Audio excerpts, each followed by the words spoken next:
Dando sequência a entrevistas com os vereadores aqui de Jaraguá do Sul, hoje a gente entrevista a Cirlei Chapo, do Novo, que está aqui com a gente. Seja muito bem-vinda. Obrigada, Juliano. E é a primeira vez sua como vereadora, né? Teve esse engajamento grande aí, mas a gente já tem mais de 30 anos de experiência na área da educação e claro que a senhora traz toda essa experiência também aqui para casa, né? Exatamente. Eu sempre disse durante o meu período de campanha e repito quase todos os dias na tribuna que a educação é minha prioridade. Não é à toa que as indicações e projetos e análises de projetos que levam mais atenção minha são as voltadas para a educação. No projeto que nós apresentamos para a inclusão no PPA, colocando a questão da primeira infância como prioridade, porque nós entendemos que Jaraguá do Sul precisa de um investimento maior na questão das creches, que a primeira infância ali de 0 a 3 anos, porque a partir dos 4 é obrigatório, então o município já tem se esforçado para dar conta disso. Mas nós vemos, e a demanda que vem até mim, por ser da área da educação, é justamente mais voltada para essas questões. Então, um dos projetos que apresentamos e que cobramos muito e em situações de dia a dia é esse aumento de vaga em creches, é esse olhar para a primeira infância. E as pessoas que votaram na senhora acompanham o seu trabalho, é claro. Elas cobram muito em relação à área da educação, a gente está falando de creche, mas em outros aspectos. O que as pessoas procuram o gabinete para orientação? Como é que funciona esse trabalho? Como você bem disse, por ser da área da educação, sempre vão cobrar mais de mim esses assuntos voltados à educação. Por exemplo, a questão do zoneamento escolar. Foi uma demanda que nós recebemos muito agora nesse início de ano. Outros vereadores também, mas pelos meus 30 anos na área da educação, então acabava sendo uma referência para até esclarecer as pessoas em relação ao zoneamento escolar. Nós chegamos até, eu e a vereadora Nina, a apresentar uma indicação e uma solicitação que a Secretaria de Educação revisse os critérios que ela estabelece hoje para zoneamento escolar, que tem como principal critério a moradia do cidadão, a residência, e que é um direito garantido pela Constituição e que a nossa prefeitura garante. Porém, nós, que somos uma cidade bastante industrial, temos uma questão de logística familiar, que muitas vezes aquela escola que fica próxima à residência da pessoa, ela não atende à questão da logística familiar de morar e trabalhar num bairro diferente. Infelizmente, a nossa proposta ela não foi aceita, né? Mas nós vamos continuar investindo e brigando por isso, porque nós entendemos que o local de trabalho, a logística familiar, precisa ser analisada na hora da mãe, do pai matricular a criança na escola. Como que a senhora avalia esse primeiro ano como vereadora, já que é uma experiência nova para a senhora, do Partido Novo também, né? E como é que foi essa avaliação desse primeiro ano? Esse primeiro ano eu considero assim, bastante produtivo. Nós tivemos algumas derrotas logo de início, que sempre derrotas desanimam um pouco, né? O nosso projeto do vereador secretário, que teve parecer favorável da Procuradoria, mas teve o parecer contrário da Comissão de Legislação e não foi adiante, foi arquivado. Porém, tivemos 10 projetos aprovados. Então, no saldo foi bastante positivo. Tivemos alguns projetos em parceria com outros vereadores. Isso também eu considero uma boa política, porque já no dia da posse, uma das minhas falas até foi que nós, vereadores, tivéssemos sempre a sabedoria para analisar as ideias, as propostas, e não os acordos político-partidários, porque isso, no meu entendimento, é uma boa política.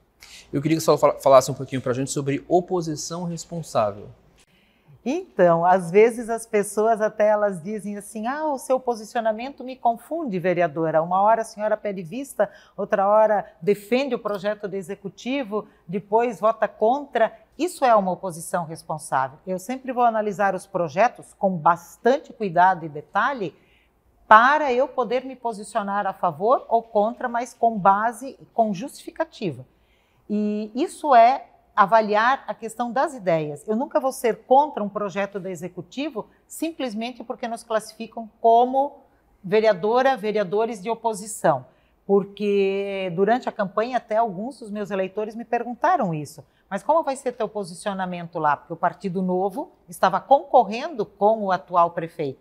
E eu disse, de forma alguma, eu vou votar contra um projeto, por exemplo, um projeto que beneficie os alunos, a educação.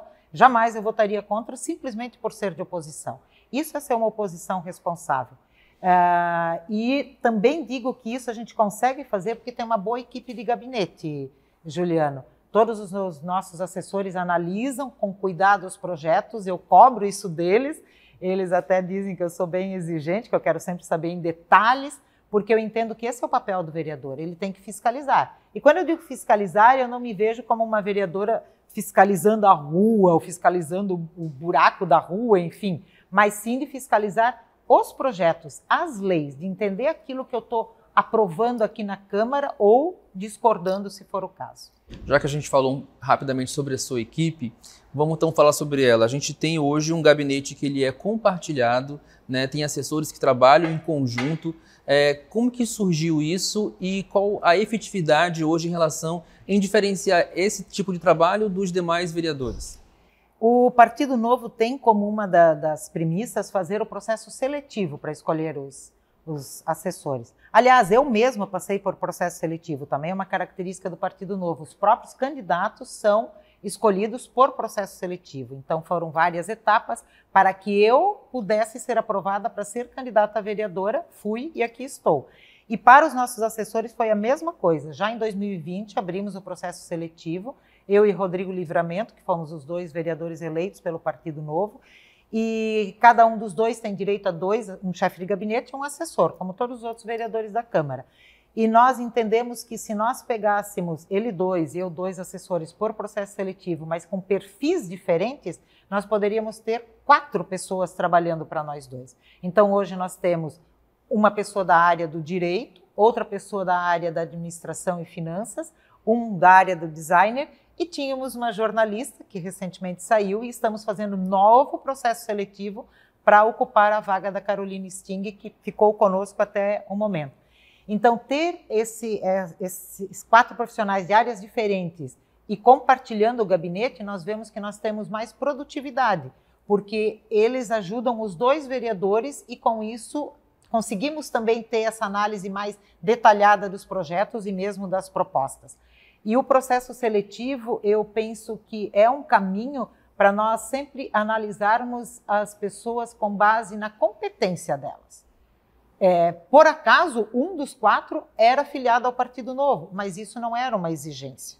Então, é a questão técnica. E nós acreditamos muito nisso.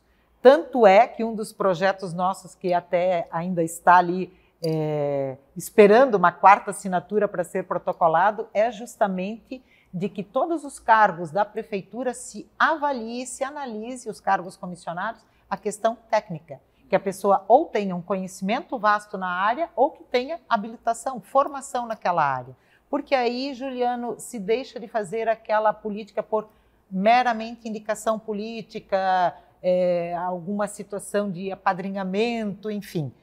A Prefeitura de Joinville, que é governada pelo Partido Novo, fez isso com todos os cargos comissionados lá dentro. Promoveu o processo seletivo para escolher desde secretário até gerente, diretor, em todas as funções. E eu acredito nisso. Sempre pensando pela parte técnica, né? Exatamente. Agora vamos falar um pouquinho sobre a Procuradoria da Mulher, que a senhora dá também muito apoio, né? Em conjunto com a vereadora Nina. Como é que a gente vê o crescimento hoje desse setor aqui na Câmara? Durante o meu período de campanha, eu dizia sempre que lugar de mulher é onde ela quiser, inclusive na política, né? Mas aonde ela quiser estar é o lugar dela.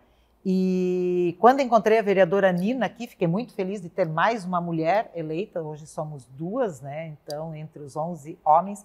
E quando a vereadora Nina veio com a proposta de nós instalarmos a Procuradoria da Mulher aqui na Câmara de Vereadores, tivemos o apoio do então presidente, o vereador Onésimo.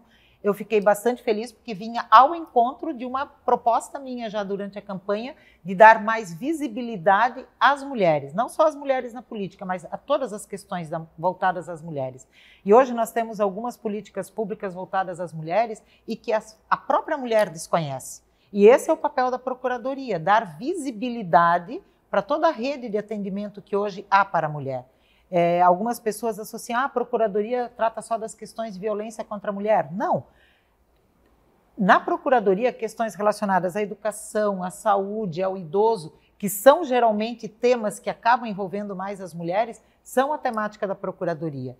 E eu penso que quanto mais nós divulgarmos esse trabalho, mais mulheres nós teremos tendo conhecimento dos seus direitos e também conseguindo participar mais das suas decisões. E quem sabe até mais mulheres na política também, né, Juliana? Na área da educação, pelo que mais a senhora quer lutar? A formação dos professores é uma das coisas que mais faz diferença no dia a dia escolar. Então, eu tenho cobrado quais são os programas de formação continuada dos professores. A valorização financeira dos professores é uma coisa que depende do executivo, então eu sempre, quando uso a tribuna, questiono alguns posicionamentos do executivo nesse sentido. E eu penso que o atendimento às crianças com deficiência precisa de uma revisão na rede municipal de ensino.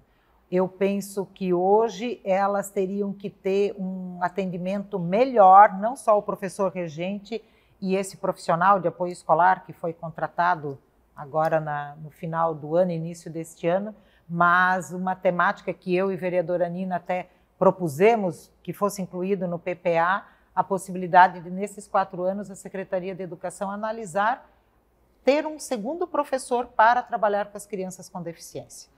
Esses direitos eles têm que ser garantidos para todos, inclusive para as crianças com deficiência. E muitos pais nos procuram em relação a isso e vai ser sempre uma bandeira minha de que eles também tenham um atendimento adequado, como todos os outros alunos, e possam aprender, não só estar na escola, mas estar na escola e sair da escola aprendendo e tendo conseguido fazer com que a escola fizesse o seu papel, que é o de trabalhar a questão da aprendizagem.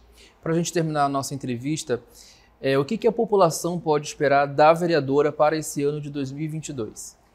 Continuarei sendo muito fiscalizadora, vão continuar ouvindo muitas vezes eu na tribuna analisando os projetos, apresentando os projetos e apontando os pontos falhos, apontando as coisas boas também. Eu serei sempre uma oposição consciente. E pode ter certeza que a área da educação, todas as demandas que vierem até mim, elas serão levadas adiante, porque eu acredito que nós teremos uma cidade melhor, um estado melhor, um país melhor, se nós investirmos e fiscalizarmos e cobrarmos mais da área da educação. Muito obrigado pela entrevista, e se você quiser continuar sabendo mais informações, das ações da vereadora aqui na Câmara Municipal, basta você entrar nas nossas redes sociais. Até a próxima!